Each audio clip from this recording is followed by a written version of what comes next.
Do we get a banner up in the rafters, Dad, if we finish undefeated at home for the regular season? No, we're not losers, so we would not do that. Yeah, okay, Okay, listen, so you gotta who let the cares? old man vent sometimes, okay? Uh, Welcome back to episode 24 of the Old Bull and Young Calf Boston Sports Podcast. And despite what you might hear in some of these segments, the sky is not falling. My dad's going to give you a rundown of the abbreviated podcast today. We got the All-Star break, so no Bruins. We got no betting segment. So my dad's going to keep it nice and clean. Dad, what do we got for them today? Well, in case you haven't noticed, I wore my Cobra Kai shirt, all right, because I'm gonna be roundhousing some mother effers, okay? I got my extra large salt shaker here because the old bowl is gonna be super salty, all right? It says anti-Legoland. Nothing is awesome. All right. We're gonna do the Patriots coaching staff. Okay. They apparently all their top picks are in. Huge hiring today. So we're gonna talk that. Some good there and some not so good. And the old bull's gonna go on a nice little Patriots Robert Kraft ran. So be prepared for that. Then we're going to touch on the Boston Celtics and their week in review. Great job tonight, boys, against the Lakers. Complete clown show there. All right. So don't worry. The old bull is going to light them up too with some roundhouse kicks. And then we're also going to go over a couple guys that maybe we'd like the Celtics to target at the trade deadline. That is coming up next Thursday, a week away. That could be a big deal. So we'll see how that goes. And then we're going to do the drawing. All right. Looks like we came in at 10 people tonight. So one more Wow, than last week. good. 10% chance of winning. Steve Sargent won last week. Good job there. I got his little Panera $15 card that I just sent out this morning. So he'll be receiving that. And like Matt said, a little bit of an abbreviated version here. Start us off. All right. So right off the bat, we're gonna break into this Patriots. Like my dad mentioned, the Patriots made their final kind of the top of the table coaching decisions. There's been so much talk about this since Belichick being gone. Um, Everything I think at this point that we thought was going to happen has not happened, and everything that we hoped was going to happen has not happened. And we've kind of landed somewhere in this odd, like purgatory middle zone. And I guess it shouldn't feel that weird to me because that's kind of what being a Patriots fan the last 20 or so years when it comes to decisions like these has been, right? Our trading down, in the draft, different coaching decisions here and there. It's just been weird, right? And I'm really curious about my dad's rant. I don't know what the context is here regarding Robert Kraft, but I wonder if he's on the same lead I am. And I'll let him speak first. But Dad, before we get to rants, do we want to give a rundown of the guys that we hired? Yeah. So today we brought in Alex Van Pelt as the offensive coordinator. Um, about as important of a decision as the head coach, seeing how decimated our offense is. So this is a big deal. Whoever we brought in there, it just is going to be. So we're going to touch on him. I Yep. We mean, got some history right here he's for him, right? Extensive yeah, OC and he's QB coach experience. I think the weirdest thing about this hire is that there were 11 reported interviews for the offensive coordinator job. This guy was not one of them. I saw it reported that he interviewed last night and then interviewed again today, and they just loved him. I don't know where he came from, but he certainly came out of left field. He was with Cleveland as the offensive coordinator for the past 3 years, and him and Kevin Stefanski had a disagreement on something, and he was fired. So he is not a poach. He is actually a firing that we are hiring. Um, Dad, do you want to give your first impressions that have now kind of been spoiled by some other information on this guy, or? yeah. So I have some pros and cons on him. Like, so the pros, he's dealt with a lot of quarterbacks, a lot of experience working with quarterbacks, and supposedly quarterbacks love him. Like best buddy. Aaron Rodgers loved this guy. Yes, And I Aaron remember he was a Rodgers sticking point. Yeah. is a complete. He's a dope. I mean, so this guy apparently he's got good people skills when it comes to quarterback. So we could use a little bit of that around here. Obviously, that is good. But for some reason, he gets fired a lot. So that's a con right there. So I don't know what the deal is. And Matt, you brought up some good points about him. We both been doing some research before we started this podcast. He doesn't really call plays in Cleveland in the last 3 years. He's the offensive coordinator, so he designs the game plans. He puts that together and he coaches the offense, but he doesn't actually call the plays. But Matt found out a little nugget that was on the positive side. What'd you find, Matt? Yep. Thanks, Dad. So he did call the plays during the COVID season. The Browns got to the playoffs. They faced the Steelers in the first round. Ben Roethlisberger was still playing at this point. It's kind of a throwback. It was 2021, I believe, and they put up 48 points on the Steelers, and that's with uh, Van Pelt or whatever his name is, calling the plays, which is a good sign. Baker Mayfield at QB. They had Jarvis Landry at the time. Um, so positive sign. I think I read elsewhere that prior to that he hadn't called plays since 2005. Even though similarly, it's an odd situation. I think he's one of the few people I've seen that have been offensive coordinators but have not called plays on offense, and it's becoming more common with these, you know, uh, Shanahan type coaches, McVay, where they don't actually have a full offensive, play caller other than themselves. So it's a bit strange. Do you feel comfortable with that, Dad? Being the one game, like, how do you feel about it? I'm not crazy about it. I do like the one sample size that he did really well in the playoff game. I think he had 3 touchdowns, no interceptions, Mayfield under his Yep. watch. So there are some encouraging things here. The last 2 years, Cleveland has not been bad offensively. They've dealt with a lot of quarterback injuries, and guys like Koopa and that tight end, Nwake or Yeah. what, And they put up Joku. some really yeah, they put up some really good numbers, and Chubb has been an absolute star in this offense. And we have Ramondre Stevenson, so I think he's going to thrive under this guy as the watch. But here was one thing that was really impressive was Jacoby Brissett's numbers last year, not the season that just passed, the year before that, under this guy's watch. Deshaun Watson went down for a good stretch, and Brissett put up really good numbers Yeah. with this guy coaching over him. So there are some positives there. Not crazy about the fact that he hasn't actually called the plays, but apparently he's a good with players. He's a players coach, and he has other Yeah. things that are positives. And he must have blown the doors off because this guy was not on the radar at all. Not on the radar at all. So, Yeah. and he came out of nowhere and just like, oh, hey, by the way, the Patriots hired Alex Van Pelt. Yep. Oh, Yeah. okay. Yeah. And I think this guy, he doesn't know it yet, but his name is going to be probably yelled at my dad's house a lot next season because my dad hates offensive coordinators for the most part. So it's going to be interesting to see how we watch him. I mean, the proof is going to be in the pudding. There's really not much else we can say about it. I don't know what kind of contract they signed him to. I don't know how long he's going to be here, but we'll see. Right? We'll see. Um, you got something, Dad? One more positive. We didn't bring back O'Brien, Kaylee? Yeah. McDaniels, and then we didn't bring in that retread Kaylee in here. So Yeah. this guy is he's bringing a completely different offense. Yeah. So I'm glad for that. Unfortunately, it's not one of these new type of offenses that the NFL is seeing, like the Miami one and the Rams one.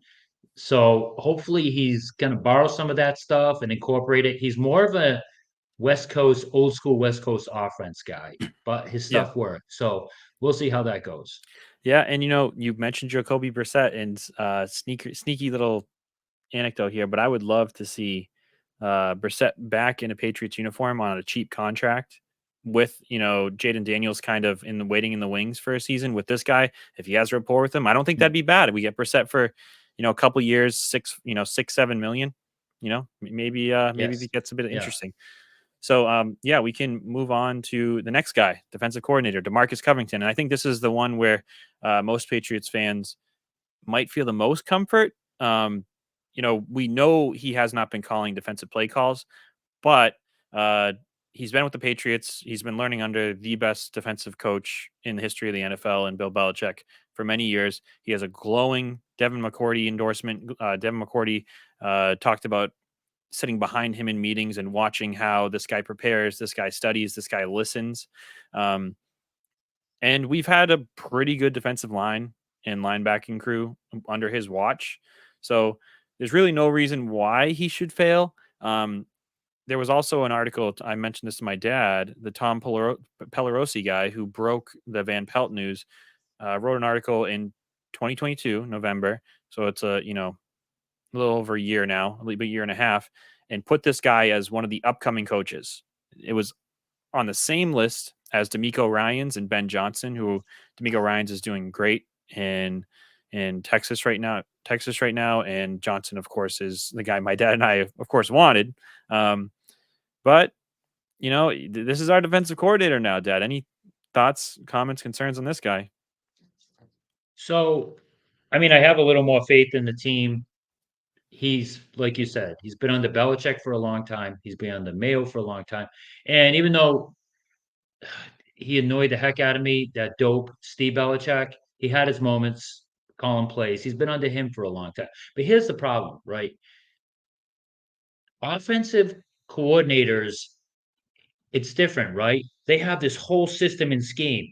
If it's 3rd and 4, this is a group of plays you call. If it's 2nd and 12, this is a group of plays you go. It's very schematic, right? So it's pretty simple. Defensive coordinator is different. You have to have a feel for the game, right? Let me give you a great example. Brian Flores, Patriots defensive coordinator.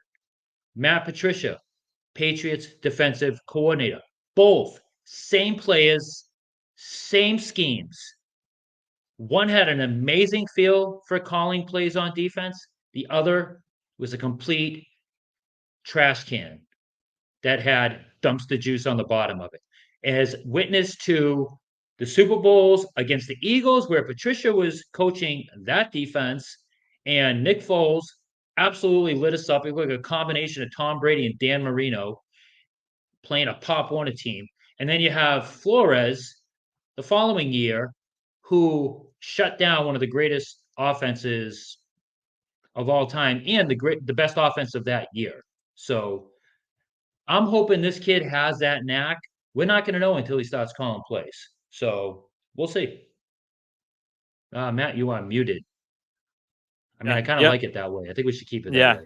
I think everybody does it. Our views would probably go skyrocket. Um, you know, I think that there's a lot of safety net there, like you said, and this is the thing about having a defensive minded coach. We have a middle linebacker as our coach. Gerard Mayo is our coach. So if this guy falls on his face, then that's the side of the ball that's going to have the most support system. Offense just really isn't going to have that. So, well, I guess It's a good point. yeah. So Neil we'll can we'll see back how him that up. goes. Yeah. Now those are our guys. At a minimum, the first game of the season. So we'll see how it all goes, and we'll be we're keeping our ear to ground through training camp and everything like that. But Dad, do you want to go on a little rant? I don't know if there's a timer you want me to set here, but do you want to talk about where you want to talk about?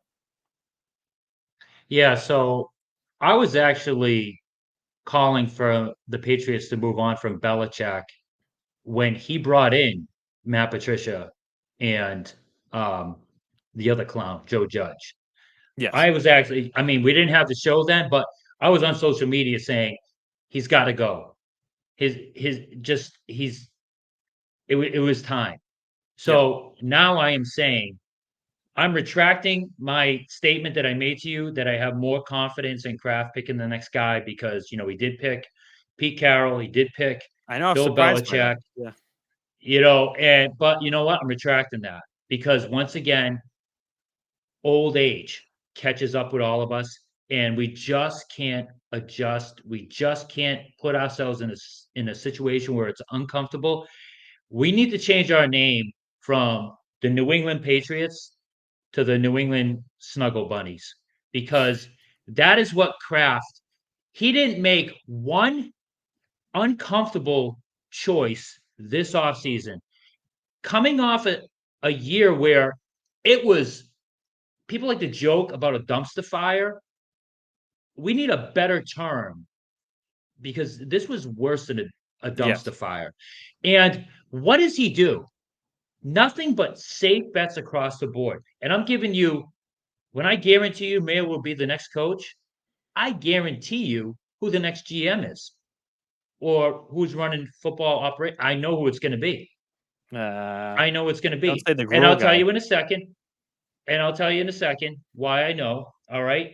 So you have Kraft. Instead of making a tough choice, cutting ties with Mayo, paying him his contract, and bringing in Yeah. an offensive guy, he brings in Mayo. Yay. Great. And then all of a sudden, they make a statement like, we'll probably get a GM after the draft. We're going to Yeah. keep it in house or whatever. Uh, you know what? Red flag. No, they're Red not. flag. No, they're not. I'm telling you right now, because all the pieces are coming together. This guy that they hired, this Alex Van Pelt, he used to work with Eric Wolf, the guy who is basically the head of scouting for New Oh, England, okay.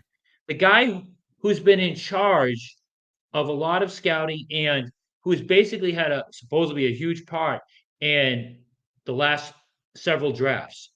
Okay, he had ties with him in Green Bay. And All Cincy. right, so yeah, so all of a sudden out of nowhere, they're bringing this guy in, and Mayo makes this decision. Who's the coordinator? It's his coaching staff. All of a sudden, Mayo's cool with it. He's cool with it, and then when you put all the pieces together, Mayo's really cool with Wolf. He likes what I'm telling you now. They're not even going to get a real GM. They're going to bring Wolf in. He's going to be the guy in charge ultimately of drafting players and who's in charge of free Yeah. agency. And that should scare you. Okay. Yeah. Because the only way he's any good, and this is a crazy hypothetical that you know never happened, is if after each draft and after free agency, right after each, he went up to Kraft and said, "Hey, write this down. This is who I wanted. This is who I wanted. This is who Bill Yeah. went with. You and Kraft saw later on, like the next year, that Yeah. man, this guy was great. I wish, and boy, this guy Bill picked was terrible. So Yeah. unless that was going on every year, this Well, is a no-win situation for the Patriots because in the draft room,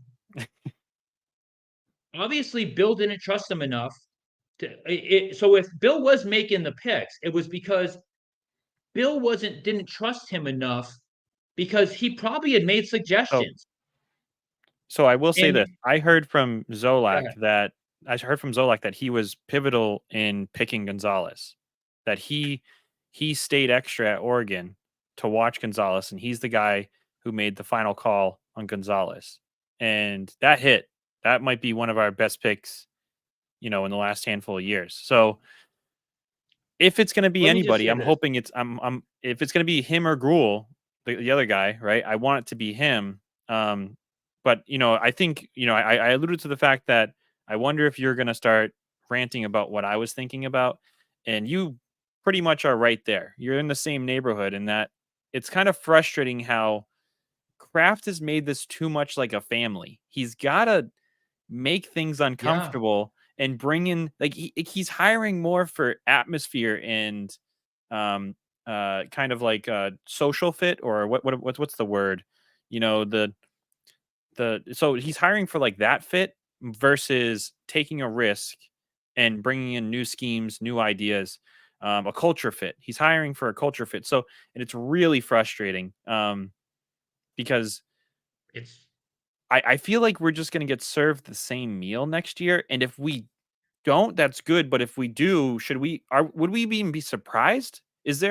Are, are we surprised next year if our defense is great, our offense sucks, and, you know, our team's still undisciplined like they have been these last few years with Bill Belichick? Like, I don't know. it's all about comfort, Matt.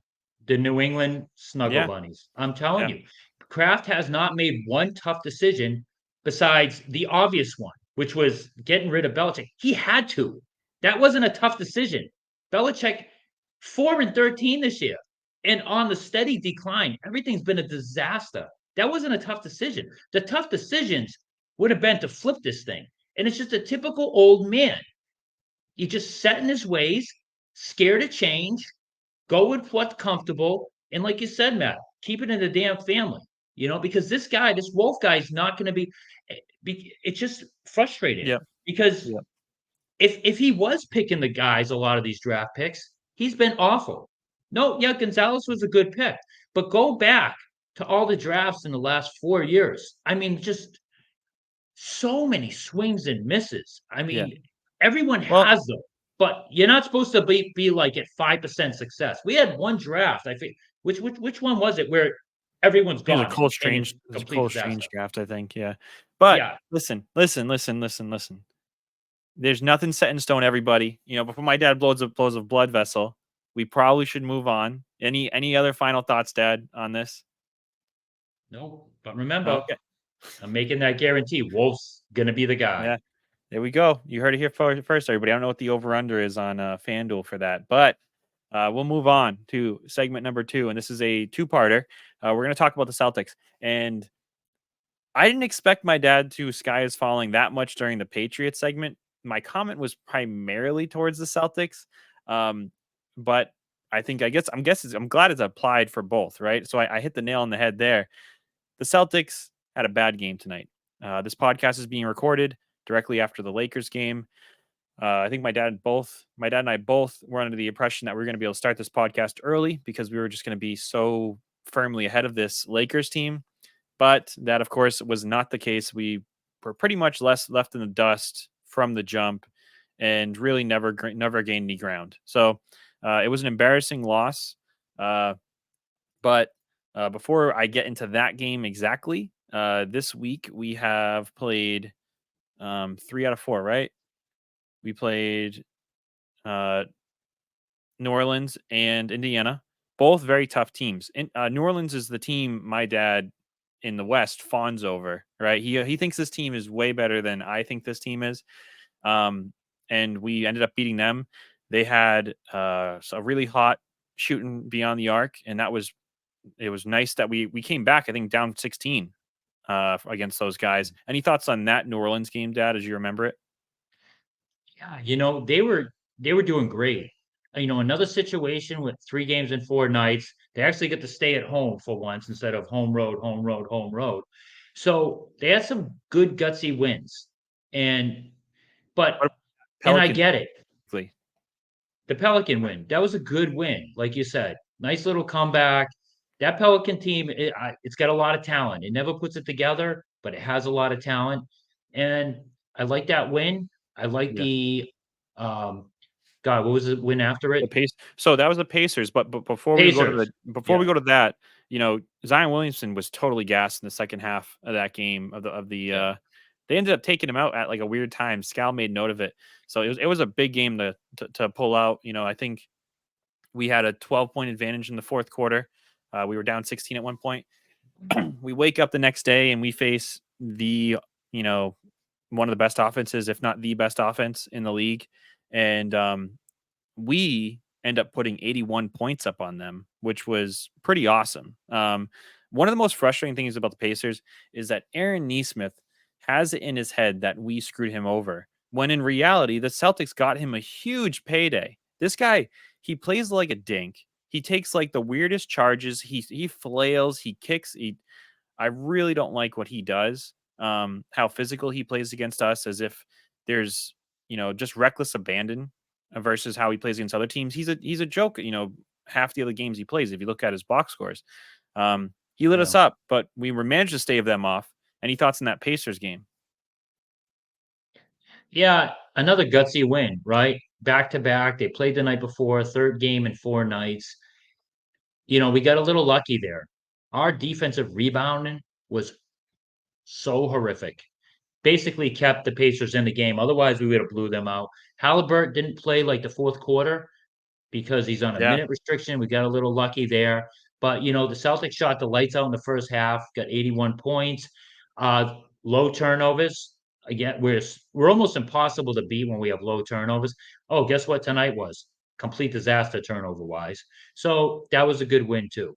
But Yeah. I have to get listen, that the Nuggets game that you gave me crap for, the Golden State Warrior game you gave me crap for, yeah, I was aggravated. I get it. I probably overdid it. Now I am really friggin' pissed. Like, are you kidding me? I know the Lakers literally forfeited this game tonight. They literally forfeited. They sat LeBron James and Anthony Davis basically saying, we're going to live to fight another day. They're nursing injuries. We're not going to win this game. And the way the Celtics came out, did you see the way they played in that first half? Yeah. So loose with the ball, with the passes, the defense just absolutely dinking around instead of taking care of business. I get tired is not an excuse here. I know they played a million games and a million nights, and I get that, but not tonight. Tonight, they just thought they just could just roll the balls out and just show up, puff their chest, and they were going to go. And what an embarrassment! They Yeah. gave the Lakers confidence by playing that way. There was a guy, what's his name? Vanderbilt shoots 25% from three. He hit like three pointers in a row. Yeah, I mean, a free throw shooter shot 55%. I forgot his name. He get like six free throws, 6 for 6 in the fourth quarter.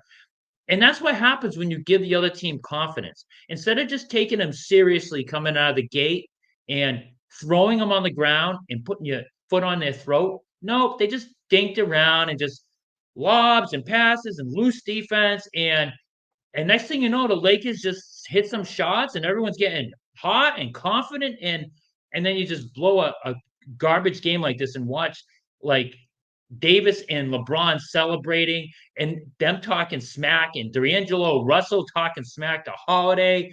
And oh my Yep. God, that was an Ah, embarrassment, Matt. Are you listen, telling me you're okay with that game tonight? of course I'm not okay with that game, right? Double their turnovers, 15-7. Um, we shot 12 more three-pointers than them while shooting, low 30%. They shot 36 three-pointers and shot 53%. We only had 7 free throws that game. They had 26 free throws. We just couldn't. It was really weird. They It was deserve it. really I'm They deserve I'm it. and that's not me blaming the refs. It just was weird because they were getting by us, and the only way we could stop them was fouling them. It was just a really weird game. The problem is, Dad, about games like this, I just can't give them much credit, right? Like, okay, we lost this game. Every championship team every year has 2 or 3 of these. And here's our probably second worst loss of the season. I think the other one would probably be the Clippers, Clippers on a back to back. Um, it sucked. It sucked. It was really weird. Um, I don't know what to do about it, but I can't hang around on this loss. I mean, we shot, abysmally from 3, outside of Hauser and Tatum, everybody was just bricking it left and right. There was a lot of defensive laps. If anything, I think this is good, right? Get a chip on your shoulder, get pissed off, don't let it happen again. You talk about adversity with the Bruins, right? And I try and, reel my dad in with this as much as I can, right? Because the Bruins can go on a 7-game losing streak. My dad's like, good, this is the time, adversity, experience it. The Celtics lost a game they should have won. They played down to their opponent. Oh wow. Everybody in the freaking league does that, right? Where are the Celtics right now in the standings? They're 4.5 games over the Bucks, who've just lost 2 in a row, fired their coach, their new coach, they're 0-2. Doc Rivers poops his pants and spoils Dame Lillard's, comeback game by letting Giannis dribble the ball up the court when they were down 3. He gets fouled, bricks both of them. Embarrassing game. Doc Rivers totally forgot you can foul somebody and only give up 2 free throws. And then you have the 76ers, who Embiid is now has a meniscus issue, and he's going to be out for some time. So the Celtics are in a great position. We lost this game, but at least we didn't lose it, in triple overtime. I'd rather this kind of a loss than triple overtime. Guys played 50 something minutes. They were mailing it out there. They were not hustling. They were not running around like they were They supposed to. weren't. It was almost like a walkthrough game, right? It's like they weren't even like an exhibition game. It was like a preseason game out there. So it is what it is, Dad. I'm not losing sleep over this, and I think as fans we have to do a better job of not losing sleep over these onesie twosies. It doesn't happen often enough for us to get upset. It's a long season, one game. It's not Armageddon. It's not Armageddon, right? But I'm upset because games like this, they matter, right? Because I want like a 10-game lead on the East, like going into the last month. I Ten mean, game man, it's lead on the possible. East. If we When does when listen, does that happen? listen, let me talk. Let me talk. It doesn't happen often, but it could happen this year. A lot of the teams in the East are on the down. If we won tonight's game, we'd be up 5.5 games. We'd be up 6 losses. We'd have 6 less losses than the Bucks if we won tonight. That's a big deal. And we do have a crap part of the schedule coming up. Finally, we got 2 days off coming up, which is good. The NBA All-Star break. Thank God, that's another break. So we're going to be fresh. We're going to be playing a bunch of bums. Hopefully, we're taking care of business, sitting our stars in the fourth quarter. It's not Armageddon. But again, it's the journey, Matt. It's all about the journey. I want the rest. I want our stars to be able to miss some games here and there. That is what I want. And in order to do that, if you can get a 7, 8, 9, 10 game lead in the East going into the last month, think of the position they can put themselves in going into the playoffs. That's what I want. And tonight was a golden opportunity because the other team basically said, here, we're just forfeiting. Take the game. And we Yeah, just and screwed around. That's yeah, and all. then they went up. It's not Then the they end of went the out. world. Yeah, and then they went out and bought like a lottery ticket and won. I mean, they couldn't miss from three. It just games like that just happen. It sucked, but like that game, I listen. If we lose first place in the East by one game, that game can be thought about. But you're splitting hairs here. You're like, oh, imagine having a 6 game lead. Well, we have a 5 game lead. What's is that big of a difference? 6 game 5 lead. We'll see, right? We'll see. We'll wait and see. Like you said, we have a week stretch coming up. Maybe this is their wake up call. Maybe they take the rest of these games seriously, and 2 of these games are going to trip them up going forward. Um, we'll see. I'm actually not. I'm just not concerned. I'm not gonna No. sweat it.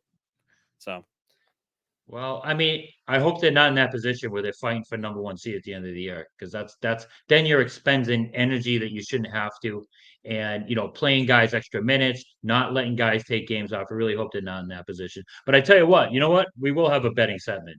You know what the bet you want is? what? Celtics against Memphis. 2 days off, coming off this embarrassing loss. The point spread's probably going to be about 17. The Celtics are probably going to end up beating them by 40. So You that's the, probably what you oh should s- do. so this is the old bull dipping his toe in the betting segment. He's making a claim that you should bet the Celtics I, plus tonight whatever was they give. embarrassing. Plus whatever they Yeah, give. whatever they given. They got 2 days off. They got embarrassed. So they're gonna be hearing about it. They're probably gonna annihilate Memphis. 6 p.m. on a 3 nights from now. Sunday. So We'll yeah, see what that spread is, but it doesn't really matter to the old bull. yeah, So yeah, you take that to the bank no. and cash it, everybody. Now, speaking of the future, the Celtics, the what is it, the story you mentioned. Let's talk about what they can add from player standpoint. The trade deadline is sneaking up on us. Sneaking up on us, everybody. It is 1 week from when we are recording this podcast on the first. It is Mhm. on the 8th, next Thursday. Um, a lot of teams around the league have added and made changes. I mean, the Pacers got Siakam, and they've been struggling with the minutes. They lost tonight. They've lost actually 2 in a row, 4 and 6 in the last 10. But I think Siakam's a good addition for that team. The Knicks have been rolling since getting on Nobi. They're on a 9 game win streak right now. Considered one of the hottest, if not the hottest team in the NBA. Probably along with the Clippers. But what can the Celtics do to add to their team? Dad, I know you kind of thought of this segment and you had somebody particular in mind. So who is that, Dad? So the guy I would like to see them get is Sadiq Bey. He is a small forward with some size, can shoot the three. He was a mid first round pick. Now he's on a team that has just been a disaster this year, the Hawks. I would give up a first round pick and a second round pick if the Hawks are willing to bite on that. And we can use a mid level trade exception for him. We wouldn't even have to give up a roster player. If they want one of our bottom of the roster players, take him. But I would give up some draft capital for him. I think he'd be a really nice piece to bring in here. Because I don't know. Brissett, Missoula's just not playing him. I like him, but I don't want him taking threes. And he does a lot of good things, Brissett. But man, every time he takes a three, I cringe, and it's for good reason because he just puts dents in the backboard. Yeah. So, and Missoula's not going to give him a chance anyway. I'd love to see him bring in a guy like that. Really, otherwise, though, there's nothing out there I want because what else I want is a big to rotate in with Horford and Porzingis that could hit a three. Yep. And there is nothing out there that we can fit under that trade exemption that fits that. So really, our best bet might be the buyout market, which we'll do Yeah. another segment on when that comes up close. Yep. So, touch on Sadiq Bey real quick. My dad, I think, and myself, when Celtics fans think Sadiq Bey, they think him just torching us, right? That guy just being Mm. unable to miss. He's actually had a horrible year this year. His 3-point percentage this year is 30%. In January, he has shot 20% from three. Um, and that's in a lot of games here. He he's really struggling. Game log. Okay, here we go. So in January, he's 23% from three. He's averaging one successful and six misses. Um, he's really struggling. He a bunch of 0 for 6, 0 for 5, 0 for 6, 1 for 7. I don't know if that's Mm. because my dad mentioned the Hawks are a dumpster fire. I don't know if that benefits us or not, but maybe we don't even have to give up a first. Maybe we give up 2 seconds because he is an expiring contract. He's not on our team after the season, no matter what, anyways. So, depth, sharpshooting, I would not be mad at, and maybe it reinvigorates him. He's a young guy, 24 years old. So, career 35% 3-point shooter, down year. This is not. I don't think this is him. Um, but Well, that's hurting yeah, his percentage this year, and it is. But you got to remember, he's probably not getting open looks in Atlanta. He's probably counted on to. He's probably got pressure on him to score because Atlanta is terrible. Where he comes here, we know that all the other guys get all the attention. Tatum, Brown, Porzingis. He'll just be every time he takes a three, he'll be wide open. He'll be yep, going to a new team, like you said, fresh start. I I wouldn't worry too much. I feel like he would go back to whatever his average was before this year.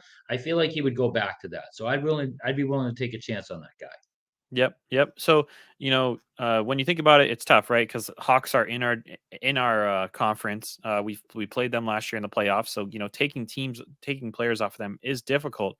Um, Talking about my ideas, and I mentioned this to my dad last week after the podcast.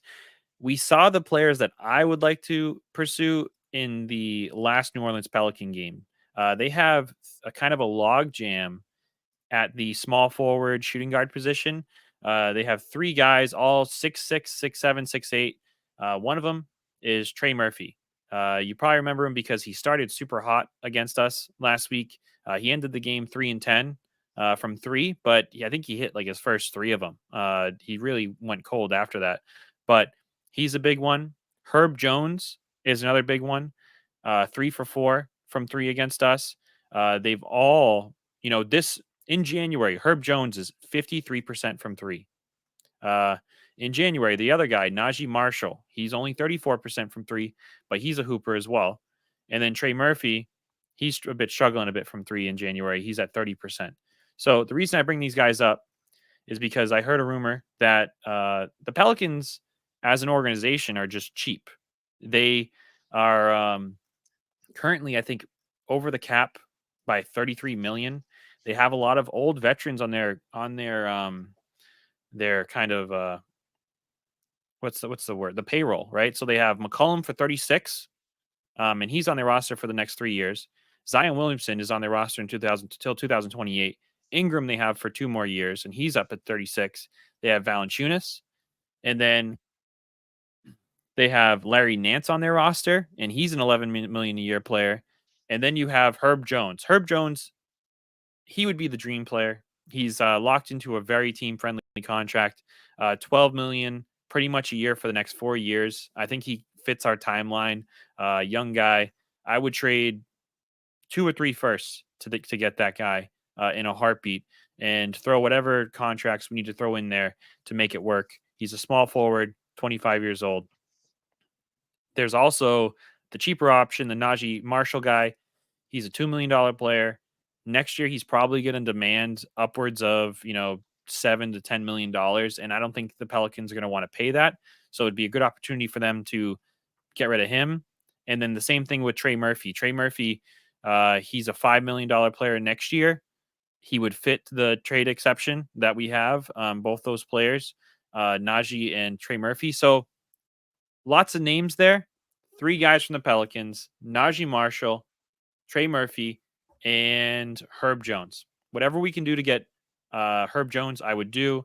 The other 2, I would like to give a little bit of our draft capital, and I would love to see them on the Celtics. I think they would add wing depth and some defense. I think Herb Jones is talked about as one of the best wing defenders in the league.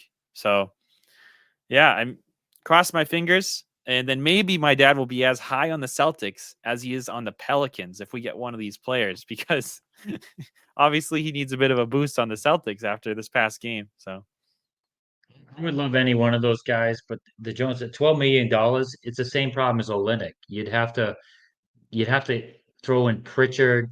They're not doing Horford.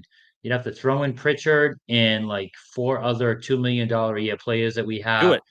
Do I it. mean, I mean, I would consider you'd have to have Banton. You just have to start giving Banton some real minutes, I guess, as a third point guard. So I mean, it'd be a risk, but yeah, that guy, he is good. He's a good wing defender, and he can score a little bit too. So yeah, I mean, it wouldn't be. I'd be on board for that trade. I just don't think the Celtics do it, unfortunately. So I think the buyout market is the best shot they have as at an impact player, and I really want that big who can hit a three and rotate in with Horford and Porzingis, but My it's probably dad a pipe is dream. You are insane. You want 10-game lead in the Eastern Conference. You want a big who can rotate and hit a 3, and you want him out of the buyout market. I don't know where my dad gets these things, but man, it is absolutely absurd. The wish list my dad has, and his threshold for pain with the Celtics is insanity. But um the buyout Matt, market is tough. Matt, Okay. I'll kill you, Leonard Nimoy. Okay, the clown has no penis. Guys, guys, I'll kill you, Leonard Nimoy. The clown has no penis. The clown. None of that made sense. Just like your take, just like your thoughts on me, because everything I just said there is legit and it's Nope. realistic. So you got to start making sense. I'm Oh, sorry. man. I mean, just looking at the biomarker is difficult because, again, we are a second apron team. This is the new CBA, everybody. That means that we can't even sign everybody on the buyout market because they had to, when they were bought out, be making less than a certain threshold. It might be the mid-level exception. Yeah, they can't make more than 12 million. So right We're not now, even eligible. even though they're being Yeah. bought out, we can't sign them to a veteran minimum if they've been making more than the mid-level exception. So that means Hayward's gone. Um, a lot of Yeah. these guys, people were talking about Lowry being bought out. We can't get him. So there's a lot of nuance here because we're in the second, luxury tax apron. We'll have to, talk about that as that market comes up. But we got to trust Brad. He has hit the ball out of the I park, I agree. think, on every single signing. I'm really liking the way this team is. Porzingis has been the perfect fit.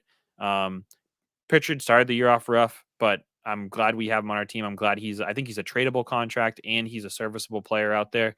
And, Hauser is really coming to his own as a player too. He's probably one of the best contracts in the NBA right now. He's similar to, I think, that Trey Murphy, Herb Jones guy I'm talking about. Value, bring some defense, and of course a sharpshooter. So yeah, I mean, Yeah. that's my Celtics thoughts, Dad. Any final Celtics thoughts? Celtics ramblings? crying. No, No? that is it. I'm ready to do the drawing. Yeah. Let's do it.